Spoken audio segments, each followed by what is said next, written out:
در شہوار، میں جانتا ہوں میری بیٹی بہت نرم دل ہے۔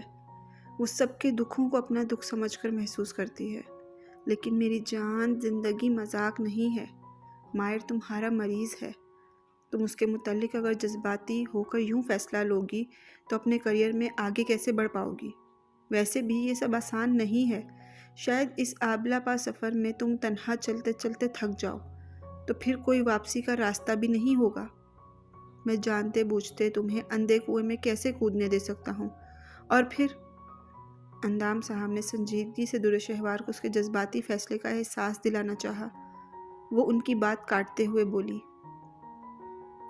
یقین کریں یہ جذباتی فیصلہ نہیں ہے بابا، بلکہ میں نے بہت سوچ سمجھ کر یہ فیصلہ لیا ہے۔ جب تک مائر کو ٹھیک نہیں کر لیتی، جب تک اپنے کریئر میں کسی اور مریض کا علاج نہیں کروں گی، در شہوار ضدی لہجے میں بولی۔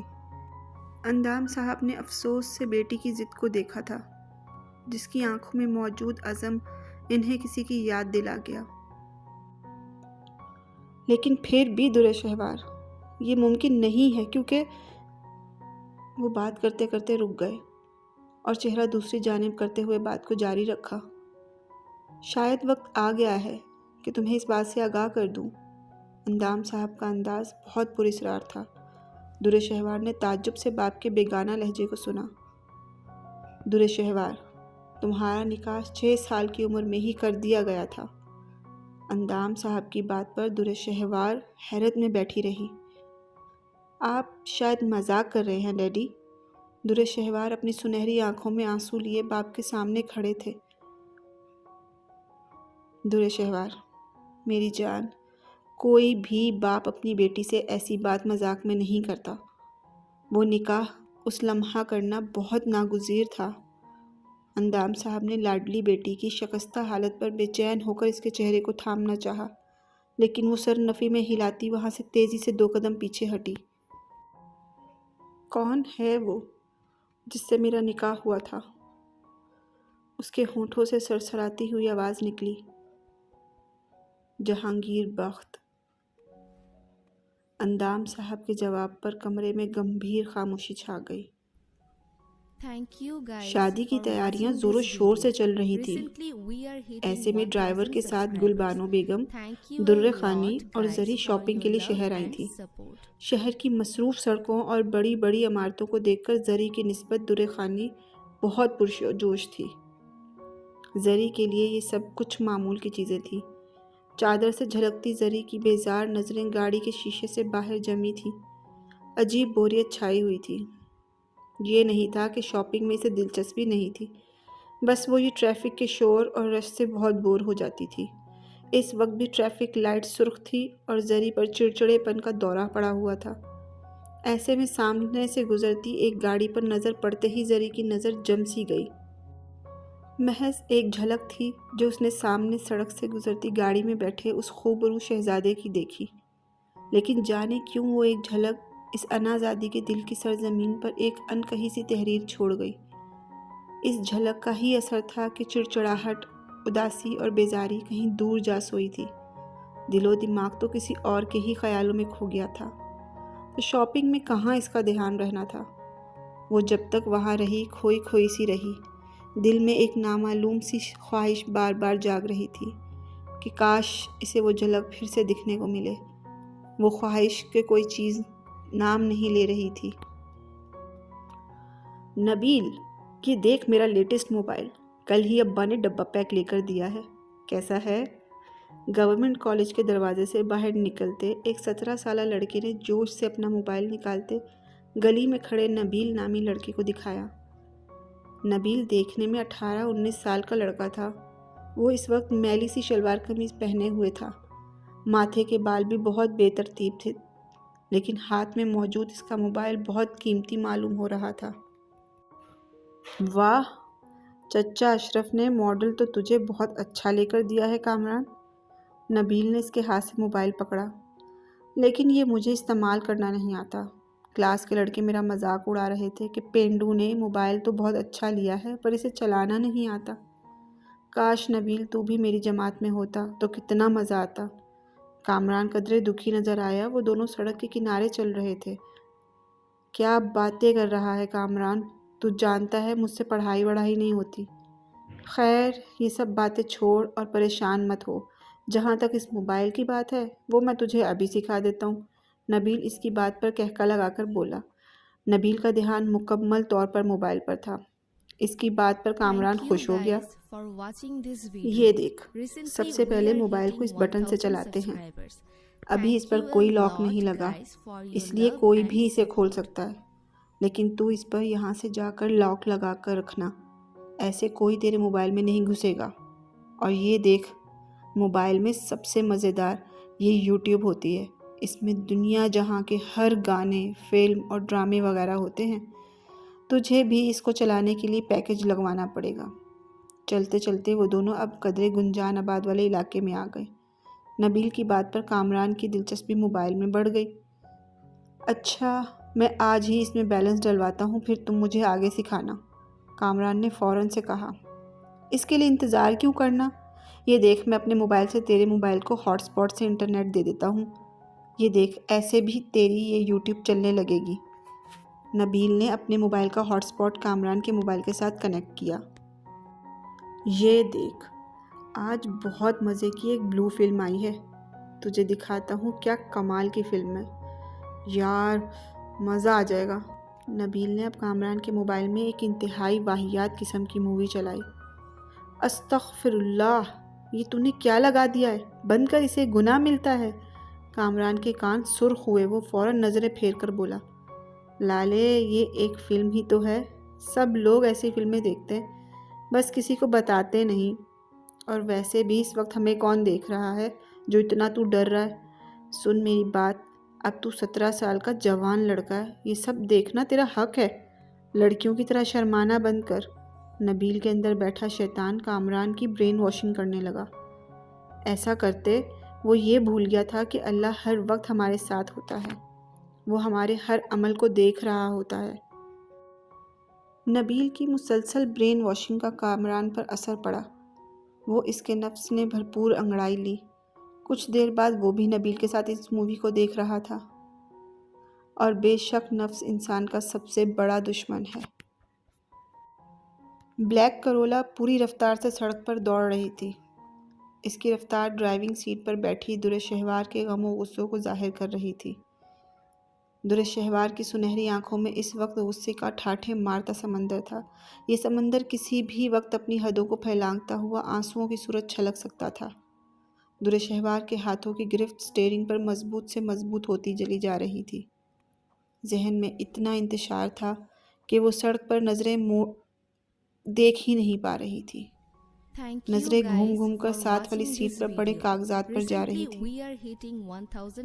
کیا میں اتنی ارزاں تھی کہ میرے نکاح کے متعلق مجھ سے ہی پوچھا نہیں گیا؟ دل کر رہا ہے کہ یا تو اس نکاح نامے کو آگ لگا دوں یا پھر خود کو۔ شدت غم سے نڈھال ہوتے ہوئے درِ شہوار بڑبڑائی۔ اس کی حالت اتنی بری تھی کہ کوئی اسے دیکھ کر یہ نہیں کہہ سکتا تھا کہ یہ وہی چنچل، شوخ اور نرم دل لڑکی ہے جو بڑے بڑے لوگوں سے نہیں گھبراتی۔ درِ شہوار کی بلیک کرولا کچھ ہی دیر میں ایک بڑے سے گھر کے سامنے آ رکی، جس کے باہر بڑے بڑے الفاظ میں گورنر ہاؤس لکھا تھا۔ درِ شہوار خود کو کمپوز کرتی باہر نکلی اور دروازے کے پاس کھڑے باڈی گارڈ میں سے ایک کے پاس جا کر بولی، مجھے جہانگیر بخت سے ملنا ہے، دروازہ کھولو۔ درِ شہوار نے حکمیہ لہجے میں کہا، او بی بی، حکم کسے دے رہی ہو؟ باپ کا راج سمجھا ہے؟ تم کہو گی تو میں دروازہ کھول دوں گا۔ یہ بتاؤ تم نے اپائنٹمنٹ لیا ہے؟ گارڈ درِ شہوار کے حکم پر برہم ہوتے ہوئے بولا، بکواس بند کرو، مجھے اپائنٹمنٹ لینے کی کوئی ضرورت نہیں ہے، بیوی ہوں میں جہانگیر بخت کی، چاہو تو خود میرے ساتھ چل کر تصدیق کر لو۔ درِ شہوار کا چہرہ توہین سے سرخ ہو رہا تھا۔ اے فضلو، ادھر سن، یہ بی بی کہہ رہی ہے کہ وزیر اعلیٰ جہانگیر بخت کی بیوی ہے۔ وہ گارڈ درِ شہوار کا مذاق اڑاتے ہوئے اپنے ساتھی سے بولا، لگتا ہے بیچاری کا دماغی توازن نہیں ٹھیک، کسی پاگل خانے سے بھاگ کر آئی ہے۔ اس ساتھ والے گارڈ نے بھی اس کا مذاق اڑایا۔ درِ شہوار ایک تو پہلے ہی غصے سے بھری پڑی تھی، رہی سہی کسر ان گارڈز نے پوری کر دی۔ سامنے پڑے پتھر کو دیکھ کر اس کا دل چاہا کہ وہ اٹھا کر ان کے منہ پر دے مارے، لیکن ضبط سے کھڑی رہی کیونکہ اسے ہر حال میں جہانگیر بخت سے ملنا تھا۔ بی بی، دیکھنے میں تو تم پاگل نہیں دکھتی، لگتا ہے تم نے ہمیں پاگل سمجھ لیا ہے، جو تمہارے بہانے پر یقین کرتے اندر جانے دیں گے، اس لیے جاؤ، جا کر منہ دھو کر آؤ۔ آئی بڑی جہانگیر صاحب کی بیوی۔ درے شہوار کی اتنی بے عزتی ساری زندگی کسی نے نہیں کی جتنی وہ سامنے کھڑا گارڈ کر رہا تھا۔ درے شہوار ایک دم بھڑکتے ہوئے بولی، دیکھو تم۔ اس سے پہلے کہ وہ بات مکمل کرتی، گورنر ہاؤس کا بڑا سا دروازہ کھلتے تیزی سے چند گاڑیاں نکلی تھیں، جن میں بلیک مرسیڈیز کے آگے 2 گاڑیاں تھیں اور پیچھے کی 2 گاڑیاں گارڈز کی تھیں۔ درے شہوار نے نفرت سے ان گاڑیوں کو گھورا، ایسے جیسے نظروں ہی نظروں میں وہ اس مرسیڈیز کے اندر بیٹھے انسان کا خون پی لے گی۔ فضل دین، کیا معاملہ ہے؟ یہ خاتون یہاں کیوں کھڑی ہے؟ بلیک مرسیڈیز کچھ آگے جا کر رکی۔ اس میں سے ایک شخص نے سر نکالتے ہوئے گارڈ کو مخاطب کیا، رمیز صاحب، وہ یہ بی بی کب سے ہمیں بے وقوف بنانے کی کوشش کر رہی ہے۔ مجھے جہانگیر بخت سے ملنا ہے۔ ان گارڈز کے بولنے سے پہلے درے شہوار خود بول پڑی۔ درے شہوار کی ہمت اور یوں بے باکی سے وزیر اعلیٰ کو اس کے نام سے پکارنے پر رمیز نے حیرت سے اسے دیکھا، جبکہ گاڑی کے سائیڈ مرر شیشے میں وہ آنکھیں ابھری جنہوں نے اسے غور سے دیکھا۔ رمیز گاڑی میں سر اندر کیے چند منٹ کے لیے منظر سے غائب ہوا تھا، یوں جیسے کسی سے مشورہ کر رہا ہو۔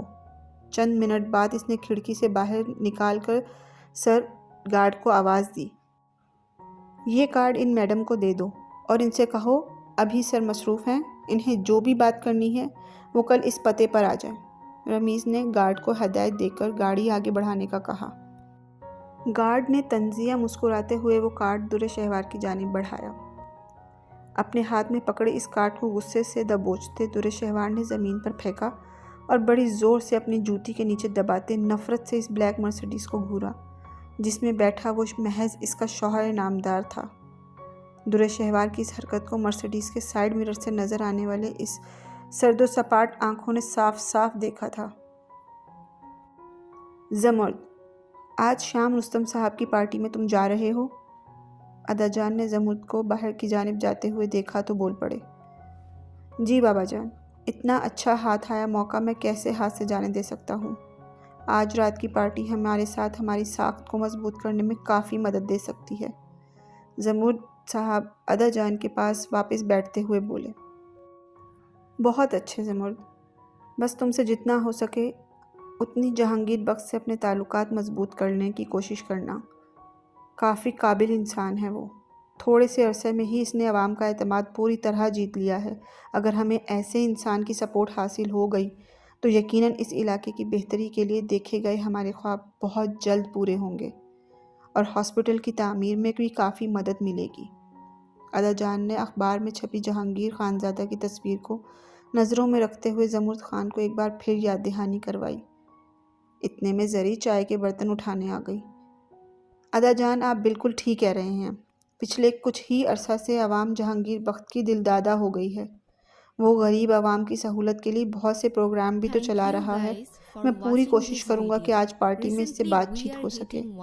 اب مجھے اجازت دیں، پارٹی کی میٹنگ میں جانے کے لیے دیر ہو رہی ہے، چلتا ہوں۔ زمرد خان زری کے سر پر ہاتھ رکھتے وہاں سے نکلتے چلے گئے۔ ان کے جانے کے بعد ادا جان، جن کی خاموش نظریں ابھی تک جہانگیر بخت کی تصویر پر تھیں، وہ بھی اخبار رکھتے اٹھ کر باہر کی جانب بڑھے۔ زری جو برتن سمیٹ رہی تھی، اچانک اخبار پر نظر پڑتے ٹھٹک سی گئی۔ فوراً سے ہاتھ صاف کرتے اس نے اخبار کو کسی قیمتی خزانے کی طرح پکڑا۔ یہ تو وہی گاڑی والا ہے، تو کیا یہ صوبائی وزیر ہے؟ اوف، تم بھی کتنی جھلی ہو زری، کبھی پہلے تم نے اسے کیوں نہیں دیکھا؟ زری کے دل نے جہانگیر کی تصویر دیکھتے ہی مدھم سی سرگوشی کی۔ ابھی کچھ دن پہلے ہی جب وہ گلبانو بیگم کے ساتھ شاپنگ پر گئی تھی تو راستے میں جہانگیر کی فقط ایک جھلک نے ہی تو اسے بے چین کر دیا تھا۔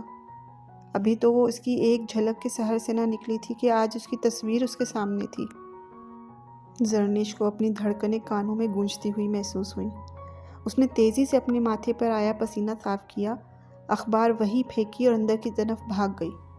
اپنی یہ عجیب حالت اس کی سمجھ سے باہر تھی۔ کیا فضول حرکتیں کر رہی ہو زری؟ تم کوئی گری پڑی ہو جو یوں کسی پر فدا ہو رہی ہو؟ وہ ایک سیاست دان ہے، وہ تمہیں کیوں پسند کرے گا؟ اور میرا معیار بھی ایسا گرا پڑا نہیں ہے کہ کسی کی فضول سی چاہت کا روک پال لوں۔ اپنے کمرے کی طرف بڑھتے زرنش نے سر کو جھٹکا۔ دل میں اگتی محبت کی کومپل کو اس انازادی نے بے دردی سے کچلنا چاہا۔ انا اور محبت کی جنگ میں جیت جانے کس کی ہو۔